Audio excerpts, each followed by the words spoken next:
Jesús el Rey, Mateo 8, del 14 al 17. Vino Jesús a casa de Pedro y vio a la suegra de éste postrada en cama con fiebre, y tocó su mano y la fiebre la dejó, y ella se levantó y le servía.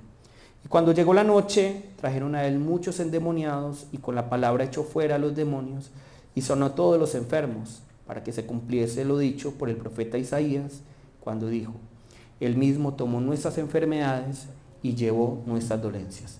Amén. Sin duda alguna, cuando nosotros vemos a los judíos son personas de mucha oración. Ellos oran mínimo 3 veces al día. ¿Cuántos de nosotros oramos mínimo una vez al día? ¿Cuántos? De pronto no muchos. Sin embargo, cuando nosotros vemos las oraciones, las peticiones, los agradecimientos que los judíos elevan a Dios, hay algunas que son muy llamativas. Y entre ellas hay una muy llamativa, sobre todo por el tema del día de hoy, que todos los varones realizan todas las mañanas. Es una oración que todos los judíos, todas las mañanas, realizan, dándole gracias a Dios. Varones, ¿cierto? Hombres.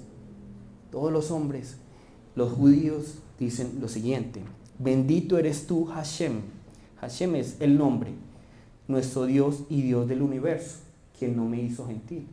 Es decir, Dios, gracias porque no me hiciste extranjero, no me hiciste gentil, me hiciste judío. Gracias. Bendito eres tú, Hashem, nuestro Dios y Dios del universo, quien no nos hizo esclavos. Entonces, Señor, gracias porque nos haces libres. Gracias porque nos has hecho judíos. Gracias porque nos has hecho libres. No nos has hecho ni gentiles ni esclavos. Pero también, aquí está donde más nos llama la atención: bendito eres tú, Hashem, nuestro Dios y Dios del universo, porque no nos hiciste mujer, no nos hiciste hombre. Por eso hice la aclaración. ¿Quiénes son los que oran esto todas las mañanas? Los judíos. Incluso hoy oran los hombres. Señor, gracias, porque yo no soy una mujer, tú me hiciste un hombre. Gracias, te doy muchas gracias. Los judíos, ¿cierto? No estoy diciendo que así es como debamos orar los hombres hoy en día, los cristianos. Pero esto nos permite entender la mentalidad de los judíos de esa época y de la hora. Ellos están agradeciendo: gracias porque yo soy judío, no un extranjero. Gracias porque no soy colombiano. Gracias porque no soy coreano. Gracias porque no soy griego. Señor, gracias porque yo soy libre, yo no soy un esclavo. Señor, gracias porque yo soy un hombre, no una mujer. Eso es por lo que agradecían en esa época e incluso ahora en algunos grupos judíos. En contraparte, ¿qué es lo que nos dice Cristo? Porque nosotros siempre, los necios, los ateos, perdónenme la palabra, los tontos, porque realmente es lo que dice la palabra, son necios, dicen: no, es que la Biblia es machista. La Biblia es machista, la Biblia odia a la mujer. No hay libro que ame más a la mujer que la Biblia.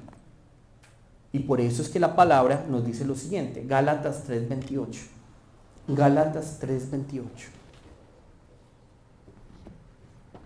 Gálatas 3:28. Rubén no está hoy. ¿Quién nos lee hoy? Joan. Con sus ojos nuevos. Gálatas 3:28.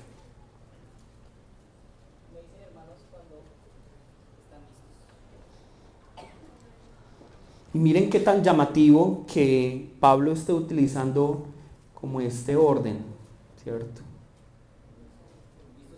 Gálatas 3:28. Ya no hay judío ni griego, no hay esclavo ni libre, no hay varón ni mujer, porque todos vosotros sois uno en Cristo Jesús. Tan machista la Biblia, ¿no? Tan machista la Biblia. Tan patriarcal la Biblia. No. Nosotros tenemos que quitarnos las mentiras que toda la información del mundo quiere imponer sobre nosotros. Y claro, como el cristiano no se defiende, pero claro, si el mundo insulta a un musulmán, ahí sí no. Qué miedo, ¿no? Es que a ellos hay que protegerlos. Es que a ellos hay que respetarlos. Pero los cristianos, de ellos nos podemos burlar. Pero cuando nosotros vemos las escrituras realmente, Vemos que la palabra es la que realmente le da valor al hombre, a la mujer, al judío, al griego, al esclavo, al libre. Y la palabra nos dice el día de hoy, ya no hay judío delante de Dios, ya no hay ni judío ni griego, es decir, ya no hay distinción entre un judío y un griego, ya no hay distinción entre un esclavo y un libre, ya no hay distinción entre un hombre y una mujer. Porque para Dios todos somos ¿qué? Uno, ¿en quién? En Cristo. Todos tenemos un mismo valor, en Cristo. La palabra es la que nos da valor. La palabra es la que realmente nos da un valor ante la existencia de este universo. Si no existe Dios, si Cristo no nos da valor, si realmente somos polvo de estrellas y somos productos de un Big Bang, realmente aquí nadie tiene valor por sí mismo. Nadie. Nadie aquí. Entonces asesinar a un hombre o a una mujer de aquí realmente no vale la pena. Es lo mismo que pisar polvo. Pero como tenemos un valor inherente porque somos hijos de Dios, por eso es que el asesinato está mal. Ahí sí. Por eso es tan importante Dios para la moral. Ahora, nosotros, como hemos visto hasta ahora en Mateo 8, Jesús va a demostrar esto que Pablo nos ha dicho hasta ahora. Va a demostrar que Él no viene por aquellos que están en un alto estatus. Él no viene por aquellos que socioeconómicamente están muy bien, pero tampoco por los que están muy mal. Él no viene por las personas, por los hombres o solo por las mujeres. Él viene por aquellos que están marginados, que están olvidados, que son nadie, aquellos que son rechazados por la sociedad y ante todo aquellos que reconocen que le necesitan. Por ellos viene Jesús. Entonces, aquí lo primero que debemos reconocer es, ¿yo realmente necesito a Dios o no le necesito? ¿Realmente he entendido que le necesito o no le necesito? Porque hasta que yo no reconozca esta necesidad de Él, entonces no va a venir a mi vida. Tengo que reconocer, Señor, yo te necesito, Señor, yo te entrego mi vida. Yo te entrego mi vida. Ahora, nosotros vamos a ver que en la palabra esto va a ser un poco, entre comillas, relativo. ¿Por qué? Porque nosotros vemos que con el leproso es quien busca a Jesús. Con el centurión no es el enfermo quien busca a Jesús, sino otra persona, otra persona que en su nombre busca a Jesús.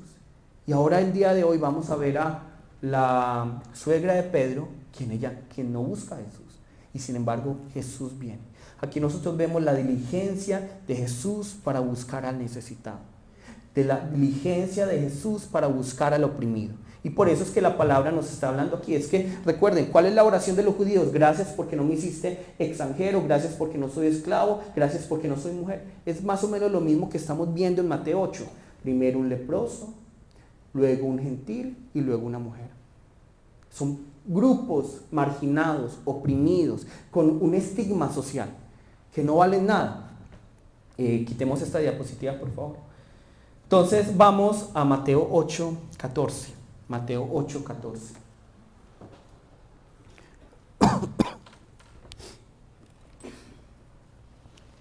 Ahora, como ya les dije, esto no hace referencia a que debemos buscar justicia social, porque la justicia social hoy, en nuestra actualidad, no es justicia social, simplemente mover la injusticia para otro grupo. Eso es lo que nosotros vemos. Listo. Vamos a buscar entonces Mateo 8:14. Vino Jesús a casa de Pedro y vio la suegra de esta postrada en cama con fiebre. Entonces, vemos aquí que el pasaje comienza diciéndonos que Jesús viene ¿dónde? ¿A la casa de quién? A la casa de Pedro y ve a la suegra de Pedro postrada con fiebre. Aquí podemos realmente entender varias cosas que de pronto las leemos y las pasamos por alto. Pero primero, lo que entendemos aquí es que Pedro tenía una casa. ¿Y por qué es importante esto? Pedro tiene una casa. Porque nosotros podemos equivocarnos al entender las palabras de Jesús y tomarlas de una manera extremista, radical.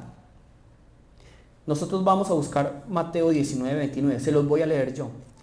Y cualquiera que haya dejado casas o hermanos o hermanas o padre o madre o mujer o hijos o tierras por mi nombre, recibirá 100 veces más y heredará la vida eterna. Esto no quiere decir que nosotros entonces en la actualidad simplemente debamos dejar toda la familia, dejar toda la casa. Esto no es lo que está haciendo referencia a la palabra. Lo que sí nos está diciendo es, ¿qué valoras más tú? ¿Dónde está tu prioridad?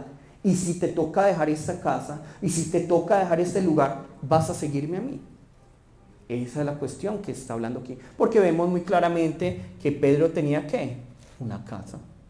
¿Y qué le está diciendo Jesús? Jesús le está diciendo, hey, Pedro, voy a tu casa para ayudarte a empacar, ¿sí o no? No. Aquí viven Andrés y Pedro, y Jesús va, ve a la suegra y ya. No le está diciendo, hey Pedro, vamos a desalojar este lugar porque entonces no me ama lo suficiente. No. Entonces no podemos tomar este pensamiento extremista, sino que la palabra nos ayuda a matizar con esto qué es lo que quiere decir Jesús. Jesús no nos está diciendo, dejen su casa, dejen sus hermanos, dejen su familia botada y solo síganme a mí. No es, ¿quién es su prioridad? ¿Quién es su prioridad? ¿Cuál es la prioridad nuestra? No es ni la casa, no es ni la mamá, ni el papá, ni el esposo, ni la esposa, ni los hijos. Es Él. Él es nuestra prioridad. Él es el número uno. Y cuando le damos la prioridad a Él, el Señor se encarga de lo otro. El Señor nos permite tener una familia que realmente le glorifica, una familia que realmente le exalta. Pero primero es Él. Primero es Él. Ahora, ¿qué es lo segundo que podemos entender? Que Pedro tenía ¿qué? Una suegra. Pedro tenía una suegra. Yo sé que de pronto algunos estarán pensando en chistes de suegras, pero en esa cultura la suegra es alguien valioso. Por ejemplo, en Corea la suegra es alguien valioso. Yo amo mucho a mi suegra y mi suegra me ama mucho a mí. Entonces, de pronto yo pienso que es algo muy occidental. Lo vi mucho también en Estados Unidos, aquí. Es como muchos chistes de suegra, pero realmente nosotros vemos aquí un gran amor. Tanto que Pedro la recibe en su casa. Eso es mucho amor, ¿cierto? Eso es mucho amor. Pero vemos entonces que Pedro tiene una suegra. Ahora, él dijo, busco suegra, busco suegra, busco suegra. No, la suegra vino como accesorio ¿de quién? De la esposa. Eso significa que Pedro, aunque los católicos digan, no, él es el papa, él no, los sacerdotes no se pueden casar. Pedro estaba ¿qué? Casado. Pedro estaba casado. Y ya incluso, claro, como no nos gusta Pedro con una mujer, la matamos. No, es que ella se murió antes de conocer a Jesús. Ese es el pensamiento católico. Pablo decía que porque yo no tengo derecho a ir con una... Ya vamos ahí. 1 Corintios 9:5. Vamos, 1 Corintios 9:5.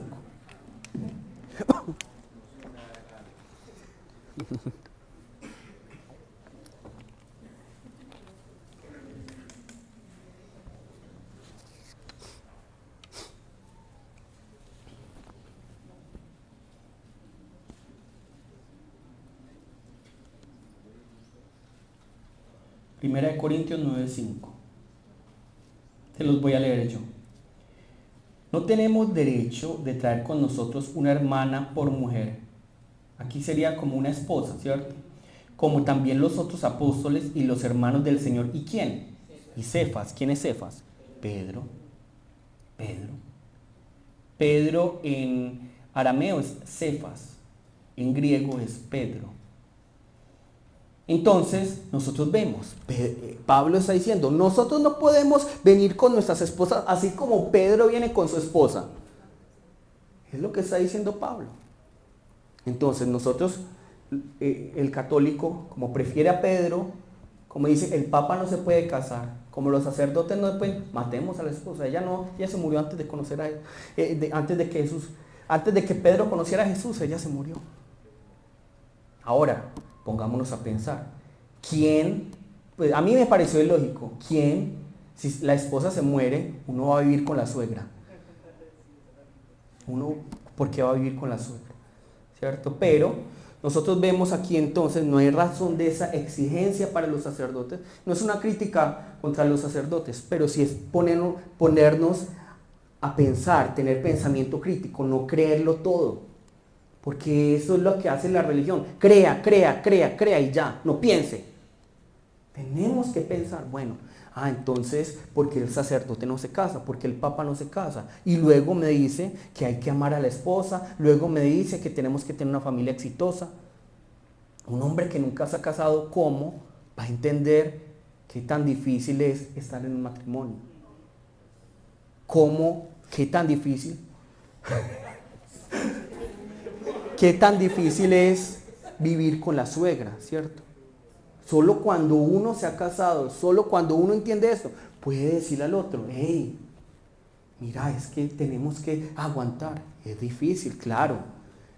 Entonces, por eso es que yo no estoy tan de acuerdo, y de hecho, en la historia, cuando nosotros vemos la historia, los sacerdotes se casaban. De un momento para acá es que no se casan. Pero pienso que sería lo adecuado. De hecho, cuando vemos digamos que los requisitos para aquellos obispos, para todos estos, digamos, pastores en esa época, ¿qué dice la Biblia? Maridos de una sola mujer. ¿Por qué? Porque esa es la manera en la que ellos entienden, es que la familia. Por eso, hablando de otro tema, ¿yo por qué no les exijo tanto diezmo, ofrenda? Primero, porque yo tengo conciencia y conozco la palabra. Y segundo, porque yo también trabajé. Y por eso, donde yo estudié, el pastor nos decía, ustedes tienen que trabajar, ustedes tienen que estar en empresas, ustedes tienen que sudarla para ganar un poco de dinero, para que sepan los miembros de la iglesia cuánto sufren. Porque la gente le pide, los pastores piden, y ¿cuándo han trabajado ellos en el mundo? Nunca. ¿Por qué? Porque ellos no saben el valor del sudor de la gente. Ellos simplemente piden, porque claro, es que ellos les está entrando y no tienen que sudarla. Pero cuando alguien entiende cuánto tiene que sufrir una persona para ganar ese dinero, con conciencia no dice, ofrenden $10, $100,000, mientras yo me hago rico y ustedes se hacen pobres, no. Entonces, es una recomendación que me decía este pastor, hay que trabajar, un pastor tiene que trabajar para entender el valor del trabajo. Pero también pienso que esto se relaciona con esto. Un pastor debería casarse. Debe casarse para entender qué es vivir en familia, que no es fácil, sin duda alguna no es fácil. Ahora, nosotros vemos que esta mujer, vino Jesús a casa de Pedro, Jesús viene a la casa de Pedro, ve a la suegra postada en cama y nos dice que tiene fiebre. Con respecto a la fiebre, en esa época se creía que la fiebre era una enfermedad. Ahora sabemos que la fiebre es una enfermedad. No, la fiebre es un síntoma.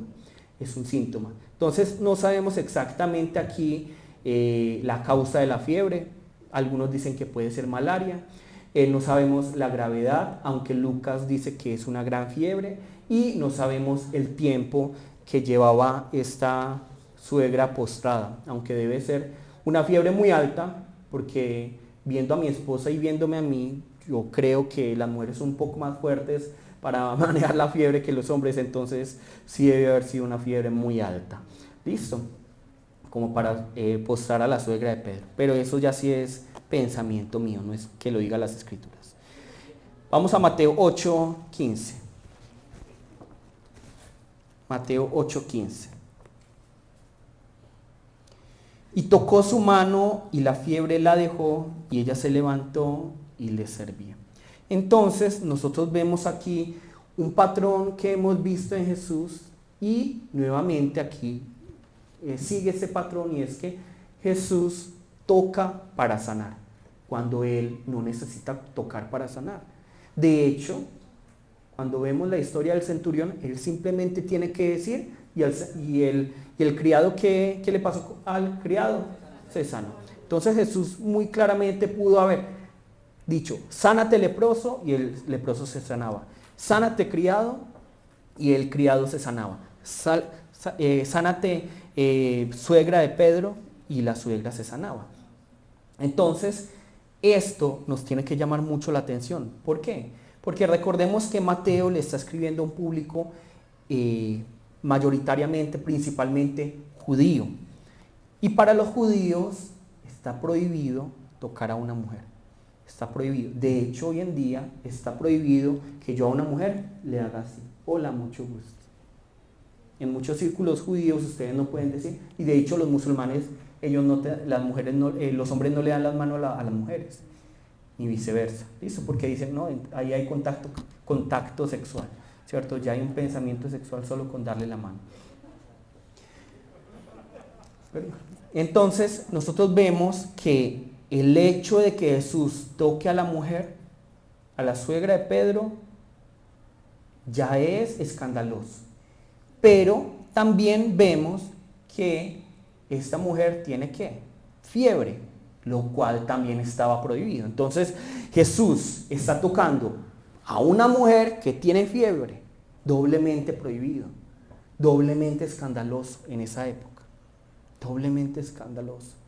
Y ahí decimos que Jesús es un machista, que Jesús estigmatiza, que esa es la voluntad de Dios. No. Por eso es que nosotros no podemos creer en el mundo, que insulta tan fácilmente a nuestro Señor y no le conocen. Aquí Jesús va en contra de ese status quo religioso. Y en estos tres casos vemos cómo Jesús rompe esas normas religiosas basadas en el miedo, que buscan dividir, separar, señalar, juzgar, destruir. Y en vez de eso, ¿qué es lo que hace y qué es lo que busca Jesús? Unir, restaurar, sanar, salvar. Jesús ve al leproso, ¿y qué es lo que hace con el leproso? ¿Qué es lo que debió haber hecho según la religión? No tocarlo, apedrearlo. Pero Jesús le toca, le sana. Cuando el centurión viene y le dice, te pido por mi criado, ¿qué hace Jesús? Bueno, voy a ir a tu casa. Prohibido por la religión. Pero no le importa. Él va en contra de ese status quo religioso y dice, no, yo voy a ir a tu casa. No importa lo que digan los fariseos. Y en este momento vemos a Jesús tocando a esta suegra que está con fiebre. Nuevamente Jesús aparentemente está rompiendo las normas, la ley de Dios. Y sin embargo, lo que está haciendo Jesús realmente es mostrarnos cuál es la voluntad de Dios. Que la voluntad de Dios no es dividir, que la voluntad de Dios no es estigmatizar, señalar, juzgar, sino que la voluntad de Dios, ¿cuál es? Es unir, restaurar, sanar y salvar. Nosotros tenemos que alejarnos de la religión y seguramente ninguno de nosotros nos creemos religiosos, pero muchos de nosotros aquí somos religiosos porque estamos basados en el miedo. Nuestra fe está basada en el miedo.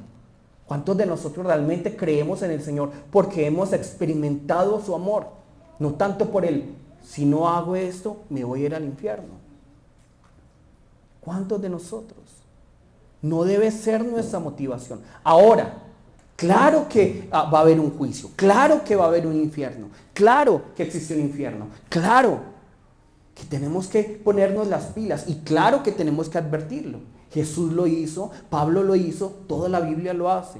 Hay que tener cuidado porque viene un juicio, porque si yo no paso ese juicio, ¿qué hay para mí? El infierno, es lo que dicen las Escrituras. Jesús lo dice, todas las Escrituras lo dicen.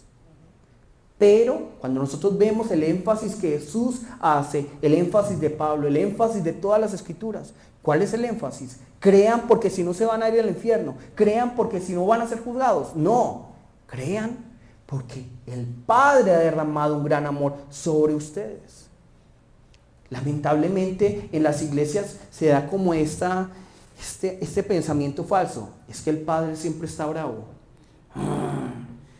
Ojalá se equivoquen para yo tener una excusa y castigarlos, porque me encanta la carne quemada. Y Jesús ahí, papá, no, tranquilo, ay, no, tranquilo, no te enojes, ay, tranquilo, Padre, tranquilo. Yo hablo con ellos, no, tranquilo, no se enojen. Y este es el pensamiento que existe. Pero cuando nosotros leemos las Escrituras, ¿Por qué viene el Hijo? Porque nos amó. Porque el Padre nos amó primero. Porque el Padre le envió. Entonces, ¿quién amó primero? El Padre. El Padre es el que ama y por eso envía al Hijo. Por eso envía al Espíritu Santo. ¿Quién es el primero que nos amó? Juan 3:16. De tal manera amó Dios al mundo. De tal manera. ¿Quién amó primero? De tal manera amó Dios que envió a su Hijo unigénito. ¿Quién es el que amó? ¿Quién es el que envió? El Padre. El Padre. No nos creamos esta mentira. No es un padre bravo y un hijo que está mediando allá. No, papá, tranquilo, no se enoje, no se enoje. No. Es un padre que ama y por eso envía a su Hijo. De eso nos hablan las Escrituras. Y por eso nuestra fe no se debe basar en el miedo, sino en el gran amor que el Padre ha tenido por nosotros. Y no hay motor más fuerte que el amor del Padre por nosotros. Yo también cuando era joven viví una vida de miedo. Pensando, ay, si yo hago esto, me voy a ir al infierno. Ay, si no hago esto, me voy a ir al infierno. Ay, qué miedo, miedo. ¿Y ustedes creen que yo me acercaba con confianza delante del Padre? Obviamente no. ¿Cómo? Ay, el papá me va a regañar, el papá, ay, me equivoqué, ay, el papá me está observando, el papá. Pero cuando cambia nuestra perspectiva, cuando nos damos cuenta de cuál es la realidad, Padre, gracias. Padre, gracias, ahora te amo, no porque tengo miedo de un infierno, te amo porque tú me amaste. Te amo por lo que tú hiciste por mí. Este es mi motor ahora, seguirte porque tú lo hiciste primero por mí, tú me amaste primero, tú me serviste primero, tú hiciste todo esto por mí primero, ahora yo te quiero servir. Ese es el mayor motor y es el que nos debe mover. El amor por Cristo, no la religión que nos dice, si tú no haces, si tú haces, te vas a ir al infierno. Aunque debemos, como les dije, anunciarlo, porque la palabra lo hace. Pero sí, poner en énfasis, es que es el amor del Señor el que nos mueve, el que nos lleva. Y por eso la invitación para cada uno de ustedes es, conozcan la profundidad, la longitud, la grandeza de ese amor de Dios. Porque así es como se van a mover. Si no, entonces, algún momento van a dejar a Dios y se van a alejar. Y eso es lo que ha pasado en la actualidad con muchos ateos. Claro, tienen siempre temor de Dios. Es que no respondió mis oraciones porque de pronto hice esto, porque hice aquello. No, Dios tiene una voluntad. Entonces, ¿yo qué puedo hacer? Señor, gracias, Señor. Porque tú eres bueno, porque tú eres fiel, porque yo sé que si pongo en ti mi confianza, todo estará bien. Antes en mi temor, yo le decía, Señor, qué miedo que me mates. Ay, qué miedo morir. Y ahora que yo le digo es, Señor, si yo te desafío, mátame, más bien, porque yo te amo a ti. Hazme morir a mí mismo cada día. ¿Por qué? Porque yo te amo a ti. Me quiero sacrificar por ti, es lo que le digo ya al Señor. En vez de decirle, ay, qué miedo, Señor. Entonces, Jesús aquí está haciendo lo que para nosotros es, no nos podemos imaginar nosotros, inimaginable. Él rompe con ese estatus y dice, voy a tocar a esta mujer y voy a tocar a que tenga fiebre. Voy a ir a la casa del centurión. Voy a tocar al leproso. ¿Por qué? Por amor. Por amor. Y aquí es donde a nosotros se nos invita a algo como cristianos. Se nos está invitando a algo. Y es entender que nosotros también tenemos que volver a ese contacto, a tener comunión con el otro. Muchas veces nosotros somos los que ponemos barreras, división. Pero tenemos que volver a tener contacto. Y no hablo de algo físico. Empezar a tener empatía con el otro, a sentarnos con el otro. ¿Cuántos de ustedes se han tomado un café con alguien de la iglesia? Hey, ¿qué tal si nos vamos y nos tomamos un cafecito y hablamos? ¿Cuántos? Ojalá lo hiciéramos más seguido. Tener comunión con el otro, amarnos los unos a los otros. Eso es lo que el Señor quiere. Y que nosotros mostremos ese amor de Cristo, teniendo ese contacto con el otro. ¿Para qué? Para que a la final, ¿cuál es el objetivo? Simplemente ir a tomarnos un café y ya. y hablar mal del otro, no. Vamos juntos a esta carrera. Vamos juntos al reino de los cielos. Eso es el objetivo. Empatizar con el otro. ¿Cuál es el objetivo de Jesús de sanarle a la suegra a Pedro? ¿Cuál es el objetivo? ¿Cuál? Que se levante a cocinar. No. ¿Cuál es el objetivo? De hecho, la palabra dice aquí que la suegra se levantó. Pero ese no es el objetivo.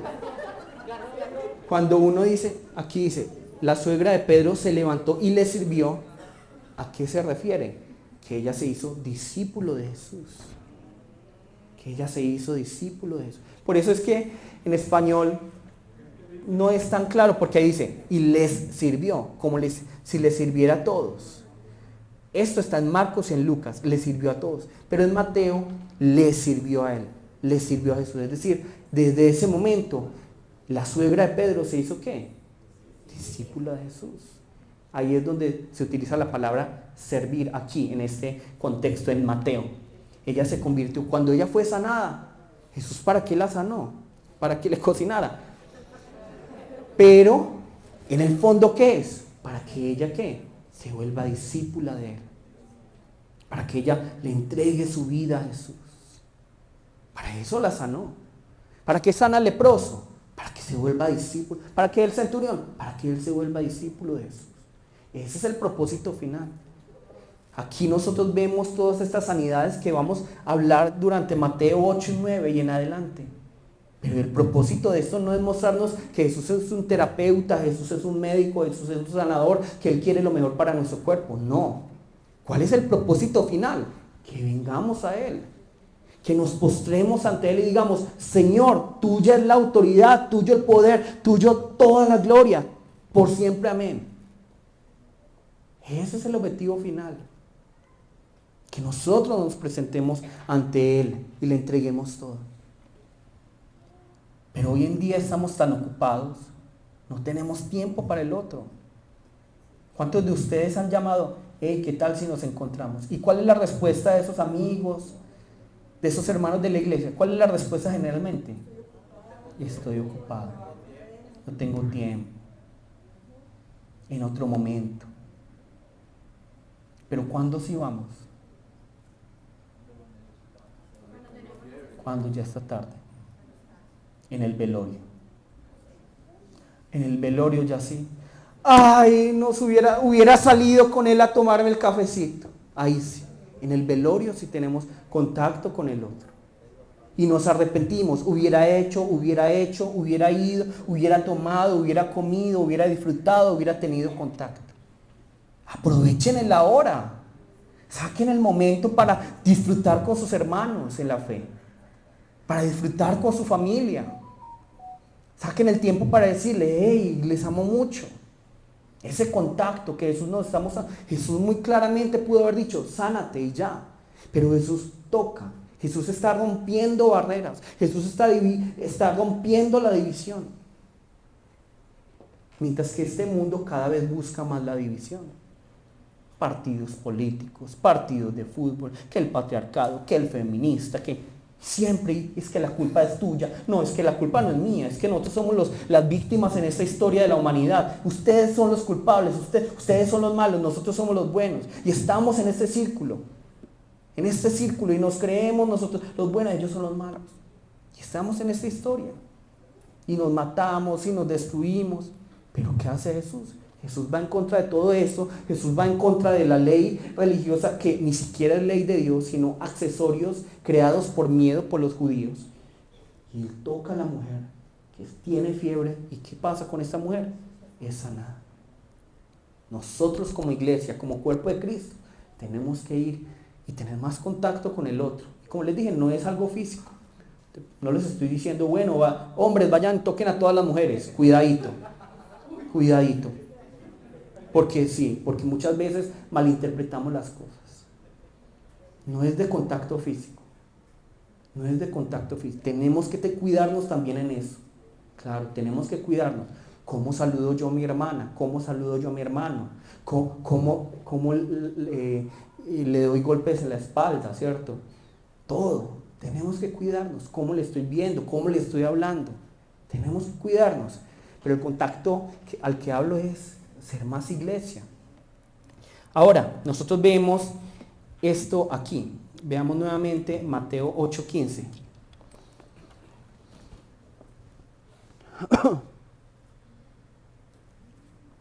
Y tocó su manto y la fiebre la dejó y ella se levantó y le servía. Entonces, yo les quiero preguntar, ¿cuánto se demora un acetaminofén, un Dolex, en hacer efecto, en bajar la fiebre? Por ahí 30 minutos, 45 minutos. Eso es lo que se demora un medicamento. Ahora, intravenoso es mucho más rápido, obviamente. Pero nosotros vemos en el texto que el texto nos está hablando de algo inmediato. Jesús no necesita ningún medicamento, Jesús no está haciendo hechicería, Jesús no está haciendo magia. Y por eso Mateo está aquí siendo como escribiendo algo muy rápido, muy rápido, muy rápido. Y lo vemos aquí. Frases cortas. Y tocó su manto, y la fiebre le dejó, y ella se levantó y le servía. Y por eso tanto y. Es como en Corea no narran hacia el fútbol, pero en Colombia sí lo narran muy rápido. Y este jugador y le pasa el balón muy rápido. Lo mismo está haciendo Mateo. Y tocó su manto, y tocó su mano, y la fiebre la dejó, y se levantó y le servía. ¿Para hablarnos de qué? De algo inmediato, de algo rápido, de algo instantáneo. Y es lo que Jesús está haciendo aquí, sanando a la mujer y no tuvo que esperar. Bueno, esperemos, yo toqué su mano, esperemos 30 minuticos a ver si se sana. No, fue algo inmediato. Fue algo inmediato. Y por eso también la palabra y le servía. Porque Jesús no dice aquí la palabra, y le tocó su mano y la fiebre les dejó y ellos esperaron 30 minutos a ver si se sanaba. No. Y tocó su mano y la fiebre le dejó y se levantó y le serví. Fue algo inmediato. Fue algo inmediato. Y ese es el poder del Señor. Cuando nosotros reconocemos, Señor, te necesito. ¿Cuánto tenemos que esperar para que Él obre en nuestras vidas? Es inmediato. Su salvación viene inmediatamente a nuestras vidas. Ahora, veamos otra parte interesante. La palabra servir tiene muchas connotaciones aquí. Primero, inmediatez. Segundo, vemos que es entregarle la vida al Señor. Y tercero, algo muy importante, y es, cuando la fiebre le dejó, ¿qué pudo haber hecho la suegra de Pedro? Ay, mijito, por favor le lleva un vasito de agua a la visita. Claro, imagínense ustedes, acaban de terminar de sanarse de una fiebre. ¿Ustedes qué excusa van a buscar? Imagínense 12 pelmazos ahí siguiendo a Jesús, la casa súper llena. Ustedes no crean que la casa de Pedro era una mansión. 12 de visita y uno acabando de salir de una fiebre. ¿Uno qué va a hacer? ¿Qué harían ustedes? Ay, venga, yo les cocino una aguapanelita. No. Mi hijo, vaya usted y le sirve. O a la esposa de Pedro, ay no, vaya usted y le sirve. Pida un Rappi o algo así. Tráigame a mí también. Claro, porque uno está saliendo de esta enfermedad. Pero, ¿qué hace esta mujer? ¿Qué hace esta mujer? Hay inmediatez. Primero le entrega su vida al Señor. Y también inmediatamente, ¿qué hace? Le sirve. ¿A quiénes? A Jesús y a sus discípulos. A su iglesia. A su iglesia. Y esto lo que está hablando es cuál es la prueba reina para saber que la suegra de Pedro se sanó. ¿Cuál es la prueba reina? Que sirvió. ¿Cuál es la prueba reina? De que Cristo ha transformado nuestros corazones. Servirle a Él y a su iglesia. Si yo no estoy sirviendo, va a sonar feo, no sirvo. No sirvo. Cuando Cristo transforma nuestros corazones, cuando Cristo nos salva, cuando Cristo nos sana, servimos. Servimos. Así como la suegra de Pedro. Ella no está diciendo, ay, pero es que no tengo los ingredientes. Ay, pero es que estoy muy cansada. Ay, pero miren que acabo de terminar una fiebre. No. Inmediatamente ella fue sana, ¿qué hizo? Se levantó y sirvió. Se levantó y sirvió.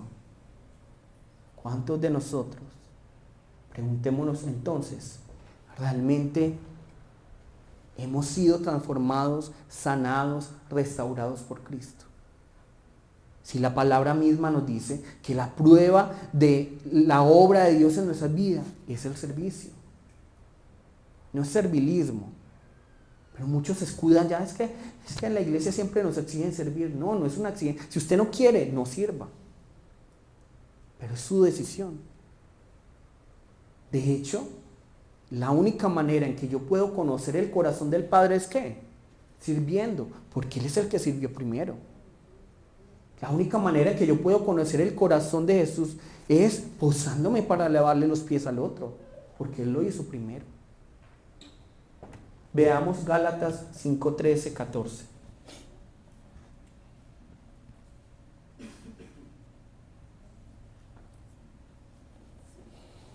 Gálatas 5, 13, 14.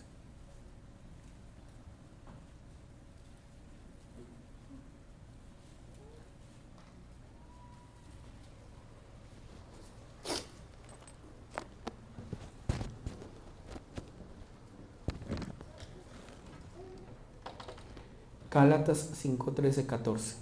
Se los voy a leer yo. Porque vosotros, hermanos, a libertad fuisteis llamados. Solamente que no uséis la libertad como ocasión para la carne. ¿Cómo usamos nosotros la libertad? Para hacer lo que nosotros queremos. ¿Cierto?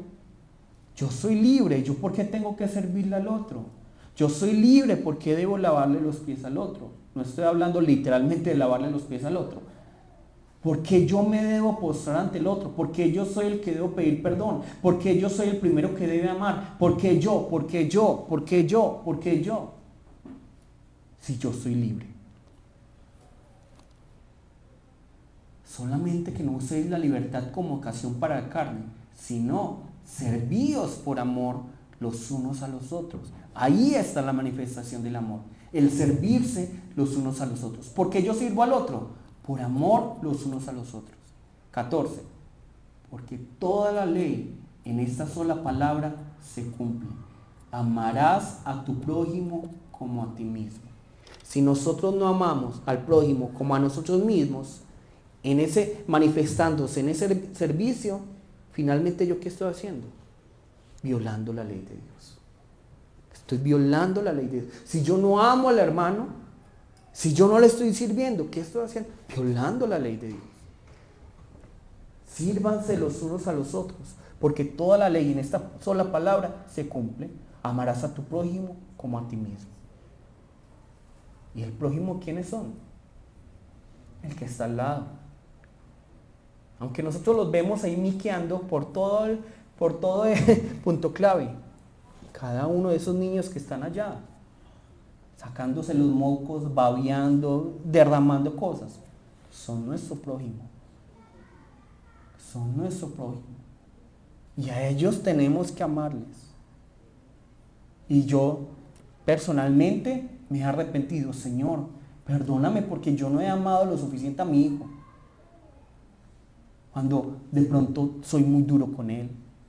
Cuando de pronto no le doy lo suficiente. Perdóname porque no he amado a mí, ni siquiera le digo a mi hijo, a mi prójimo. Porque él también es mi prójimo. Perdóname porque no he amado y servido suficientemente a mi cónyuge. Perdóname porque de esta manera yo estoy violando tu ley. Porque en esta palabra, dice aquí Gálatas, porque toda la ley en esta sola palabra se cumple. Amarás a tu prójimo como a ti mismo. Yo como esposo quiero que me traten muy bien. Yo como padre quiero que me traten muy bien. Como hijo quiero que me traten muy bien. Quiero que me amen así. Entonces yo cómo debo hacerlo con el otro. De la misma manera. Amarás a tu prójimo como a tu mismo. Entonces preguntémonos, ¿Cristo sí reina en nuestras vidas? Mateo 8, 16, 17. Y cuando llegó la noche, trajeron a él muchos endemoniados y con la palabra echó fuera a los demonios y sanó a todos los enfermos para que se cumpliese lo dicho por el profeta Isaías cuando dijo, él mismo tomó nuestras enfermedades y llevó nuestras dolencias. En este pasaje nosotros vemos que se está haciendo énfasis en endemoniados. En otros, en Marcos y en Lucas, se hace énfasis en que son endemoniados y enfermos. Realmente hay que estudiar un poco de demonología, hoy no es el tema principal, pero lo que vemos aquí es que Jesús tiene autoridad ¿sobre qué? Sobre lo físico y sobre lo espiritual. Jesús, ante él los demonios no se resisten, ante él la enfermedad no se resiste.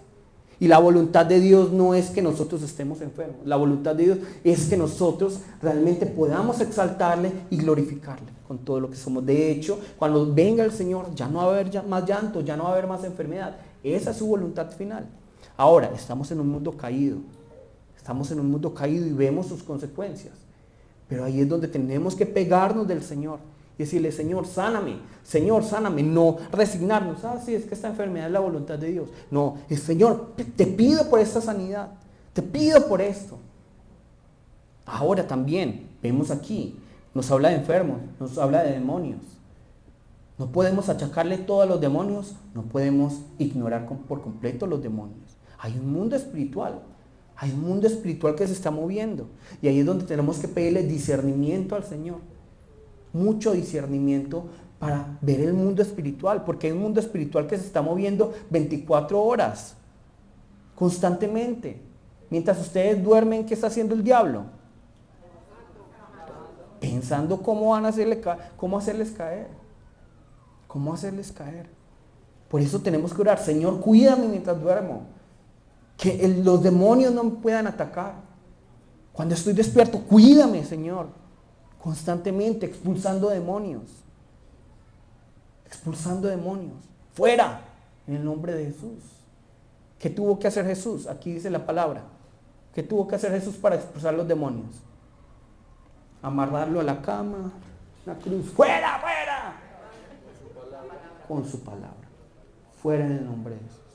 ¿Qué hicieron todos los discípulos de Jesús? Fuera en el nombre de Jesús. No tuvieron que amarrar a nadie en la cama. No tuvieron que hacer nada como en las películas del exorcista. Nada de eso.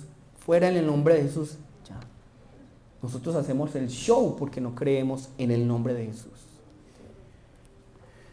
Pero el principal tema del texto, ¿cuál es? El principal tema del texto es recordarnos que Jesús es el Mesías. El tema de este texto no es ni siquiera la sanidad de esos 3 grupos, no es la sanidad de todos esos enfermos. ¿Cuál es la conclusión de Mateo? Isaías 53:4. Se los voy a leer yo. Ciertamente llevó él nuestras enfermedades y sufrió nuestros dolores, y nosotros le tuvimos por azotado, por herido de Dios y abatido. Mas el herido fue por nuestras rebeliones, molido por nuestros pecados. El castigo de nuestra paz fue sobre él, y por su llaga fuimos nosotros curados. Todos nosotros nos descarriamos como ovejas, cada cual se apartó por su camino, mas Jehová cargó en él el pecado de todos nosotros. ¿Cuál es el objetivo principal de todo esto que hemos estudiado durante estas 3 semanas? Mostrarnos que Jesús es poderoso para sanar. Sí. Mostrarnos que Jesús va por los grupos marginados. Sí. Pero ¿cuál es el tema principal? Esos son temas secundarios. El tema principal, ¿cuál es? Jesús es el Mesías. Jesús es quien tiene la autoridad. Y ante Él, el mundo material y el mundo espiritual se someten, se postran. Y aunque hoy no lo vemos, porque hoy todos se burlan de Jesús, en su momento toda criatura se postrará ante el nombre de Jesús. Toda criatura, porque Él es quien tiene toda la autoridad. Ahora la cuestión es, en ese momento ya será muy tarde para muchos de nosotros. Tenemos que tomar la decisión hoy. Voy a postrarme hoy, porque en ese momento va a ser a regañadientes. Es ahora cuando tenemos que postrarnos y rendirle toda la autoridad a Él, aquel que tiene la autoridad sobre lo material, sobre lo físico, aquel que puede realmente sanarnos de nuestras dolencias, de nuestras enfermedades, aquel que quita el pecado, que mora en nosotros. ¿Es quién? Jesús. Y tenemos que postrarnos hoy, y es hoy, no mañana. No sabemos si habrá mañana. Postrémonos ante Él. El objetivo de ese pasaje es ese. Vengamos a Jesús. Primero, postrémonos, Señor, tú eres Dios. Entreguémosle todo, nuestras preocupaciones, nuestras dolencias, nuestras enfermedades, todo, nuestra familia tan caótica. Señor, te lo entrego todo, tómalo todo. Y Él sanará y Él hará. Él está dispuesto, Él es diligente. Nosotros vemos aquí Jesús diligente para sanar al leproso, diligente para sanar al criado del centurión, diligente para sanar a la suegra de Pedro. Diligente, sin vacilar, constantemente buscando cómo sano, cómo restauro, cómo salvo. Pero ¿qué debemos hacer nosotros? Postrarnos. Señor, te entrego. Señor, toma. Señor, me di cuenta que me falta esto por sanar, te lo entrego. Señor, mira, tengo esto en mi cabeza, te lo entrego. Señor, mira mi familia caótica, te lo entrego. Señor, este país tan caótico, nada mejora. Creemos que este era el gobernante. No, es que ninguno es. Señor, te entrego a Colombia. Todos se lo tenemos que entregar a Él. Porque si no, no hay solución. Y eso es lo que nos está diciendo hoy la palabra. Y hoy los invito, postrémonos ante Jesús. Vamos todos en ese momento a llamar el nombre de nuestro Señor y vamos a pedirle que obre en cada uno de nosotros. Vamos a pedirle que manifieste su voluntad en cada uno de nosotros y nos permita reconocerle como Señor. Que podamos ver su mano obrando en el plano material y espiritual. Vamos a llamar el nombre de nuestro Señor y vamos a orar. Jesús, Padre Santo y Todopoderoso, Padre Dios, esta mañana, Señor, nos presentamos ante ti, reconociendo que tú eres Dios, que tuya es la honra, la gloria y la alabanza.